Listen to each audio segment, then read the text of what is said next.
आता आपण 4 नंबरचा क्वेश्चन पाहणार आहोत. 3/4चा क्यूब 2/3चा फोर्थ भागिले क्वेश्चन मार्क बरोबर 1/624. मग आता असे प्रश्न वगैरे पाहिले तर आपल्याला थोडी भीती वाटते. तर आपण काय करून घ्यायचं की व्यवस्थित ह्याची मांडणी करून घेऊया सुरुवातीला. 3/4चा घन 3/4चा कंसाचा घन गुणिले आहे तसं गुणिले 2/3 ह्या कंसाचा काय आहे की चौथा आहे भागिले क्वेश्चन मार्क किंवा एक्स लिहूया. एक्स आहे तसं लिहूया. एक्स काढायची आपण ह्याची किंमत 1/624 1/624. तर 3चा क्यूब किती येतोय? 3चा घन काय आहे? 3 त्रिक 9 9 त्रिक 27. मग 3चा क्यूब काय आहे? 27 आहे. तर 27 लिहून ठेवायचं. छेद 4चा काय आहे? 4 चोक 16 16 चोक 64. मग किती येणार आहे इथं? 16चा क्यूब 64 गुणिले 2चा चौथा भाग 2 दून 4 4 दून 8 8 दून 16 16. तसंच 3चं करून बघायचं. 3 त्रिक 9 9 त्रिक 27 27 त्रिक 81. मग इथं 81 येणार. भागिले आहे तसं भागिले एक्स आहे तसं आपण एक्सची किंमत करायला बरोबर 1/624 आहे तसं लिहून घ्यायचं. आता या संख्येने याला बघ 16 1 16 16 2 32 16 त्रिक 16 चोक 64 27 1 27 27 त्रिक 81. पाडे आलेच पाहिजे आपल्याला. जास्तीत जास्त करून 20 2 ते 30पर्यंत यायलाच पाहिजे. पण 2 ते 20पर्यंत तरी कमीत कमी 20पर्यंत तरी पाडे आपल्याला आलेच पाहिजे. भागिले आता 4 त्रिक इथं बरोबर 4 त्रिक 12चे 12 वरती 1 आहे म्हणून 1/12 आहे तसं लिहूया. भागाकार एक्स बरोबर 1/624 आहे तसं लिहून घ्यायचं. आता काय करायचं? 1/12 आहे तसं लिहूया. 1/12 हा भागाकार इकडे गेला तर गुणाकार होतोय. मग ही संख्या उलट इकडे येते. म्हणजेच भागाकाराचे गुणाकार होतात. ह्या साईडला गेलं तर भागाकार एक्सचे गुणाकार एक्स होतात. मग ही संख्या इकडे घेतली तर उलट होते. 1/624 624/1 असे येते. बरोबर हे एक्स इकडे येणार.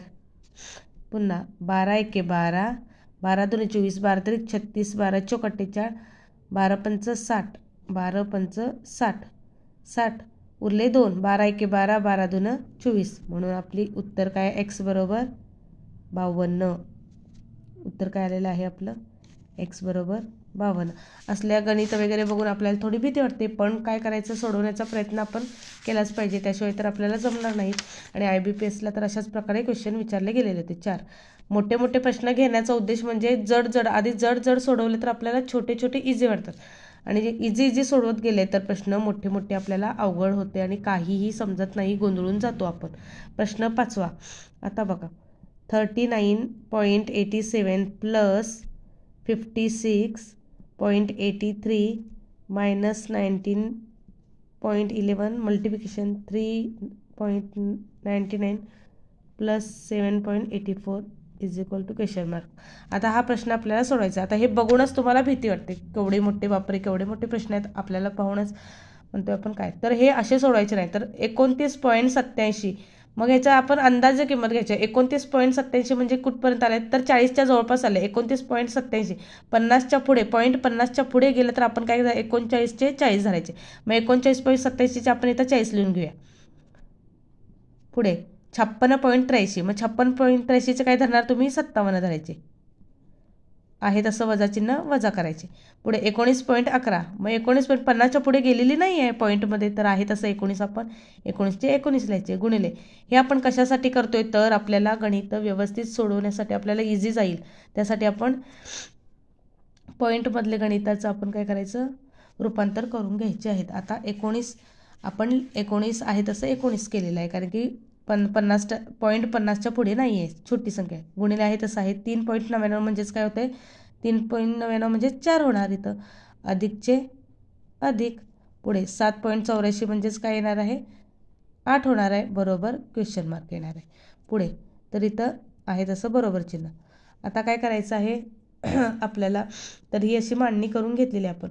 आता 57 अधिक 40 किती होतात तर 7चे 7 5 आणि 4 9 किती झाले आहे 97 वजाचे वजा 19 गुणिले 4 तर 19 गुणिले आपण 4 करू तर 9 चोक 36चे 6 हातच्याला 3 4 एके 4, 5 6 7, 76 आलेलं आहे. अधिक 8, मग अधिक 8 बरोबर क्वेश्चन मार्क आहे तसं लिहायचं, बरोबर चिन्ह. मग आता 97मधून 76 गेले, किती राहिले?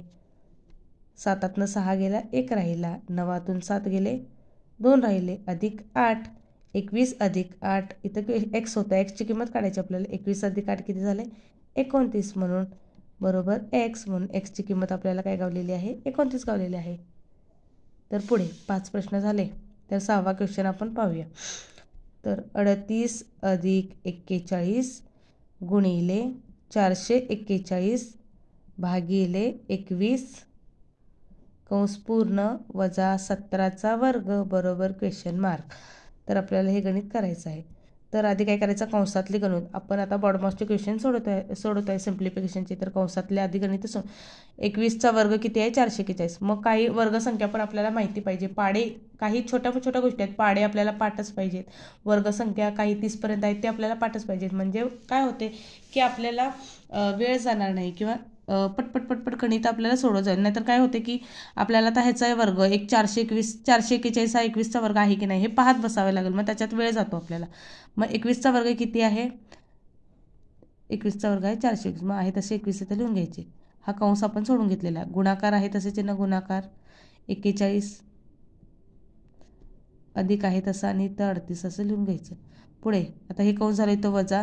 आता 17चा वर्ग तुम्ही इथं करून पाहू शकता. 17चा वर्ग आता मला पाठ आहे. 17चा वर्ग किती आहे?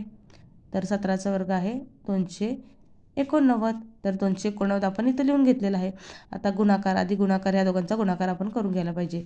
तर 21 एके 21चे 1 हातच्याला 2 21 चौक 84 आणि 2 85 86. मग इथं मी लिहून घेतले 86. मग वजा आहे तसं वजा 289 अधिक 38. आता काय करायचं आपल्याला? इथं बरोबर चिन्ह द्यायचं आहे. तर 38 अधिक 38 अधिक 861 किती झाले? 8 आणि 1 9, 6 आणि 3 किती? 9 आणि 8चे 8 899 वजा 289.